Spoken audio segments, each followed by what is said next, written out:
Today on Searching for History, I want to talk about what I think are the 10 coolest castles in Germany.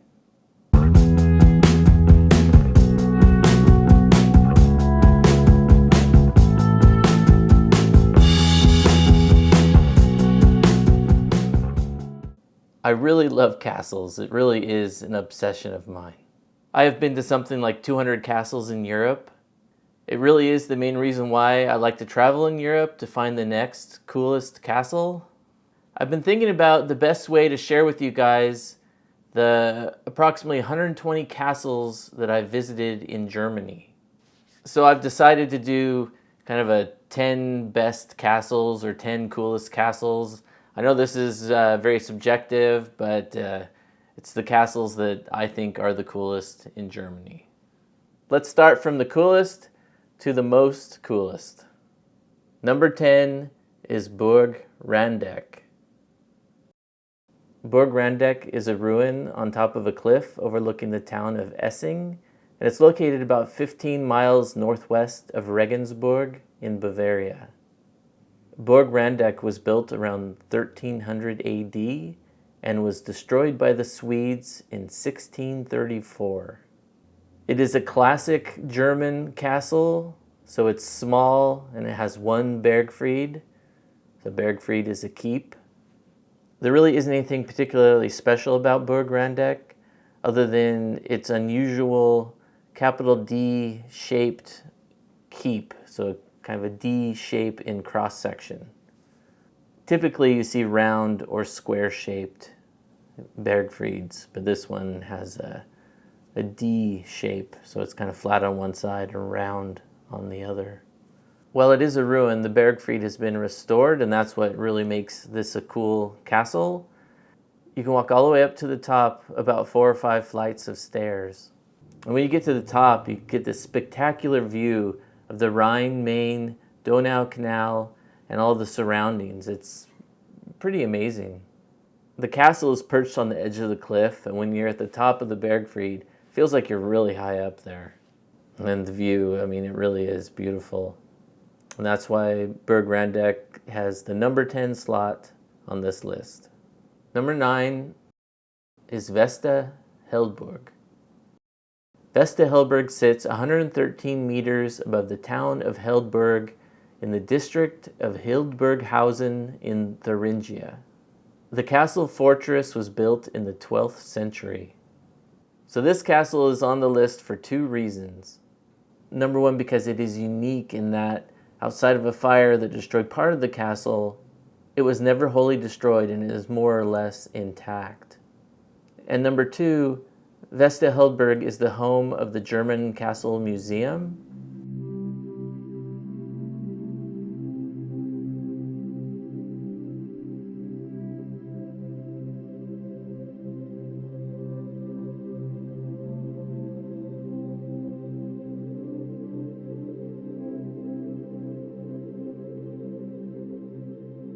It is the first museum to showcase the development and function of Central European castles.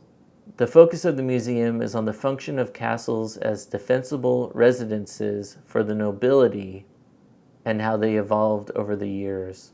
The museum shows why castles came into being and how they were repeatedly changed and adapted to meet new requirements. Lastly, as someone who loves medieval frescoes, this castle has some good examples.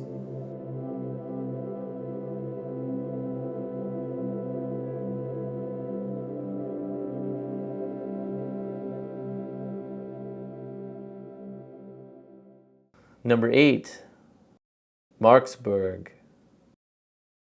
The Marksburg, overlooking the Rhine River, sits above the town of Braubach in the Rhineland-Palatinate, about 5 miles southeast of the city of Koblenz.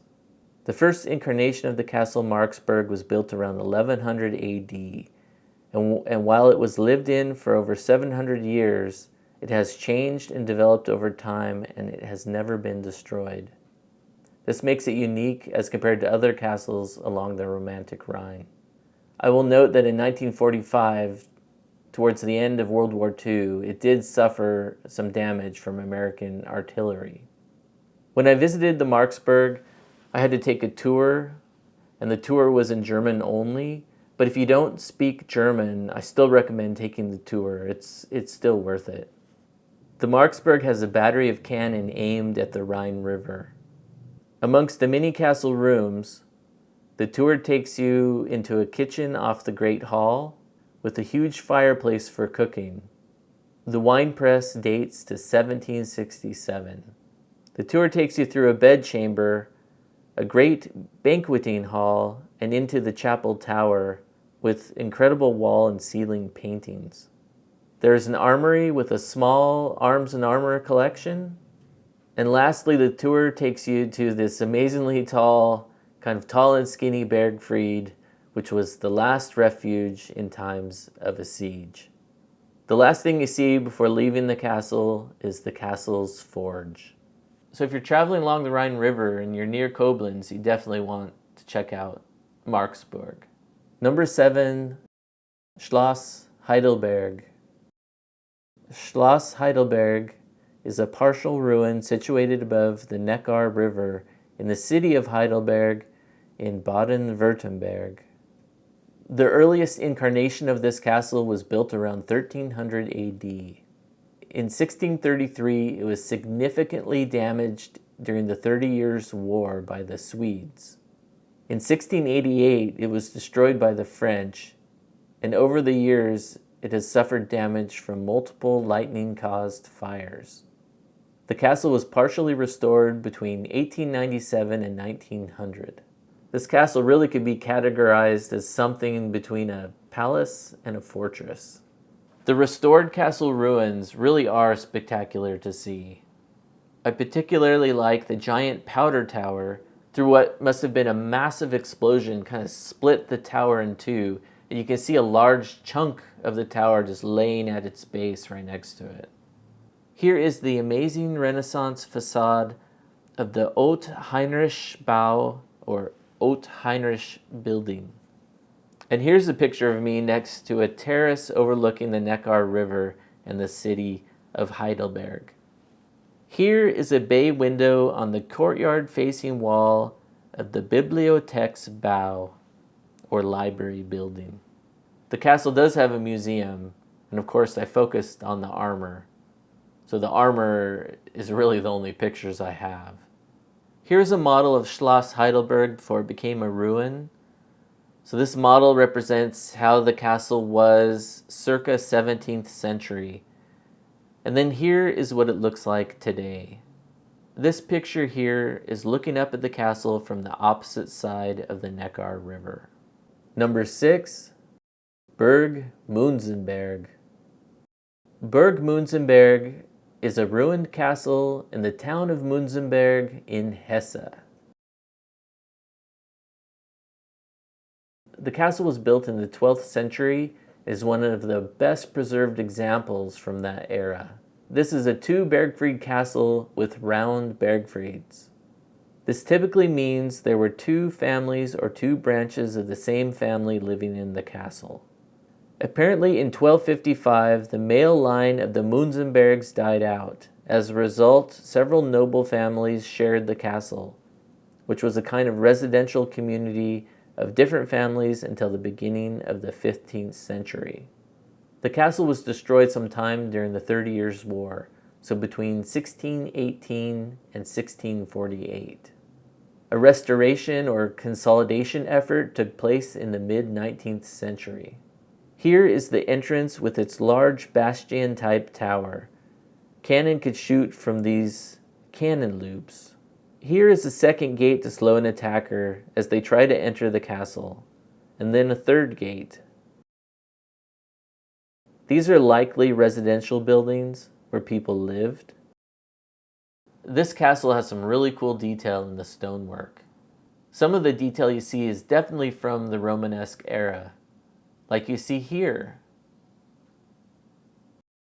A fireplace would have been here.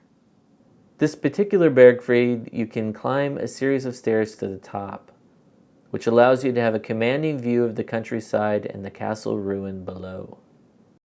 This really is a spectacular ruin, And if you find yourself in Hesse, it is a must-see and you really should check it out. This is definitely one of my most favorite castle ruins in Germany. Number 5, Reichsburg. This is the Reichsburg in Kokum. The Reichsburg is perched on a hill overlooking the Mosel River and the town of Kokum in the Rhineland-Palatinate. The Reichsburg, or Imperial Castle in Kokum, is a pretty cool castle. The castle was built around 1100 AD and served as a customs castle in the Middle Ages. The idea behind the cannon they have on display is that if your barge didn't stop along the river to pay the customs fee, they would sink you. In 1688, during the War of Palatinate Succession, the castle was conquered and destroyed by the French. The castle was rebuilt in the 19th century in the Neo-Gothic style. The current castle you see today is largely from the 19th century, but there still are some components that are Romanesque and Gothic. To visit the inside of the castle, you have to take a guided tour, but luckily there is one in English. I remember going through many rooms in the castle. A beautiful dining room or a great hall, a roofed balcony that projected from the castle that didn't feel very safe, but I'm sure it was. At least I hope it was. And many other rooms that I can't remember the name of or function. It has a grand interior, and the tour of the inner courtyards is a great chance to marvel at the exterior architecture.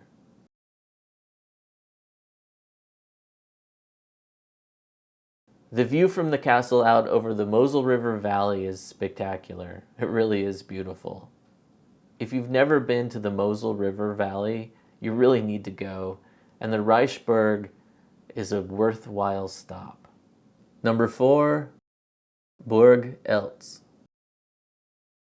Burg Eltz is an intact castle located in the hills above the Mosel River, about 15 miles southwest of Koblenz. The castle was built around 1100 AD. Amazingly, Burg Eltz has been owned continuously by the same family since its construction and has never been destroyed. The castle is unique in that it was divided into 3 residences for the 3 different branches of the House of Eltz. My first time visiting Burg Eltz, I stayed in Kokum and I took a train to a small village called Moselkern, and then I walked up a path. It probably took about an hour and a half from the train station to the castle. And it was pretty amazing when all of a sudden, through the trees, I see this huge castle just standing before me. With that being said, if you have a car, I definitely recommend driving to Burg Eltz rather than hiking up from Moselkern. Visiting the castle is by guided tour only, and there is an English tour. This is the inner courtyard where you wait for your tour to start.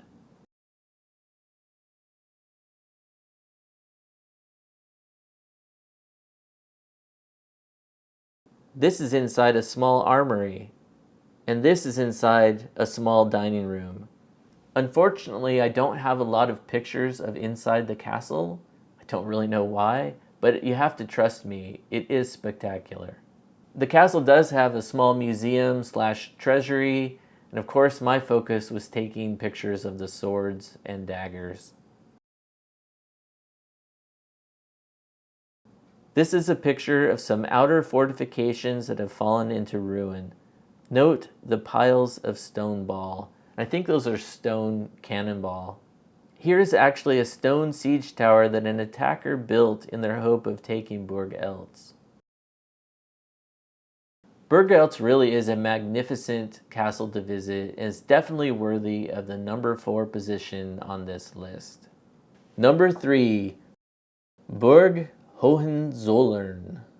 Burg Hohenzollern is a castle that sits upon Hohenzollern Mountain, overlooking the town of Heckingen on the edge of the Schwäbisch Alb, about 30 miles south-southwest of Stuttgart in Baden-Württemberg. This is the ancestral seat of the Imperial House of Hohenzollern. The castle was built in the early 11th century. and completely destroyed in 1423 by the free imperial cities of Swabia. A larger castle was built in the mid-1400s, but by the 18th century it had fallen into ruin.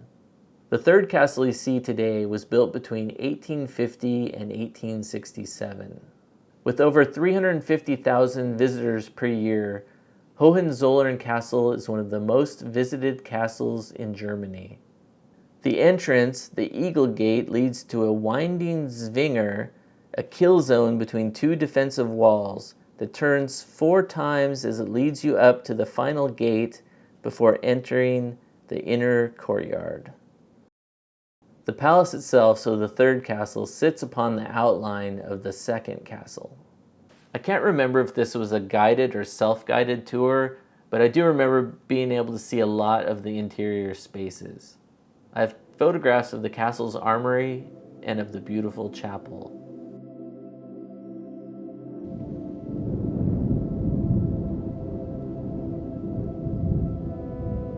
Burg Hohenzollern is definitely worth a visit, and it comes highly recommended. Number 2, the Wartburg. The Wartburg is located southwest of and overlooking the town of Eisenach in Thuringia. Construction began on the Wartburg in 1067. Around 1317, a lightning fire caused substantial damage to the castle, which was reconstructed 3 years later in 1320. After years of disrepair, from 1838 to 1839, the castle underwent reconstruction into much of what you see today. The largest structure of the Wartburg is the Palace, originally built in the Romanesque style between 1157 and 1170. In the 1950s, during the communist era, the palace was restored to its original Romanesque style. While the castle still contains many original structures from the 12th and 15th centuries, much of the interior dates to the 19th century. To see the interior of the castle, you have to take a guided tour. The rich artwork of the various rooms is still very much worth seeing, even if you don't understand the guide. The stonework you see as you walk through the lower vaults of the castle is Romanesque. The capital of this column with the eagles is Romanesque, or at least made to look Romanesque. In this room, the artwork here, the mosaics, are Neo-Byzantine. This is a really incredible vaulted ceiling.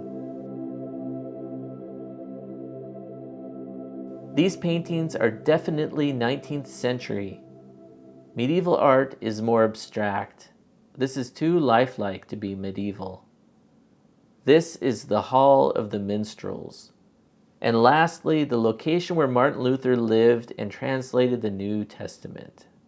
In 1551 and 1552, following his excommunication and refusal to recant at the Diet of Worms, Martin Luther was hidden at Wartburg, and while he was there, translated the New Testament from ancient Greek into German. The Wartburg has a rich history. It is an exceptionally beautiful castle, is very much worth visiting, and comes highly recommended, and is why it holds the number 2 place on this list. Number 1, Veste Coburg. This fortress, the Veste Coburg, is by far my most favorite castle in Germany. It definitely deserves this number 1 status. The fortress once belonged to the Saxe und Gotha family and is located in Bavaria's Upper Franconia. It is situated on a hill to the northeast of Coburg's Old Town. The Veste Coburg had its beginnings as a castle in the 11th century. Because of its strategic importance, the fortifications expanded over its life. From the 16th century, it was solely used as a fortress until the 19th century. In the 19th century, the fortress was renovated in an ornamental neo-Gothic style. The majority of the outer fortifications were demolished between 1803 and 1838. The entrance to the fortress is fortified with multiple walls and crenellations. A tower overlooks the Baroque-style front gate. The front gate you see today has been heavily modified and is missing many of the original defensive components, such as a drawbridge and a fortified gatehouse. There is an incredible museum within the fortress holding a collection of post-medieval art and objects.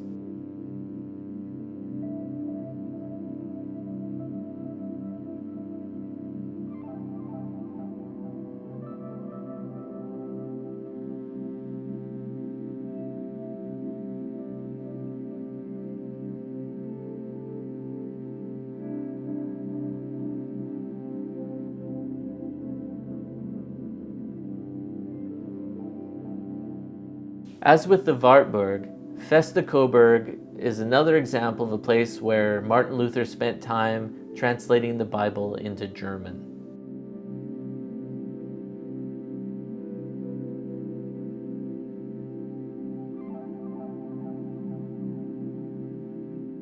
One thing truly amazing about the Veste Coburg is its spectacular arms and armor collection.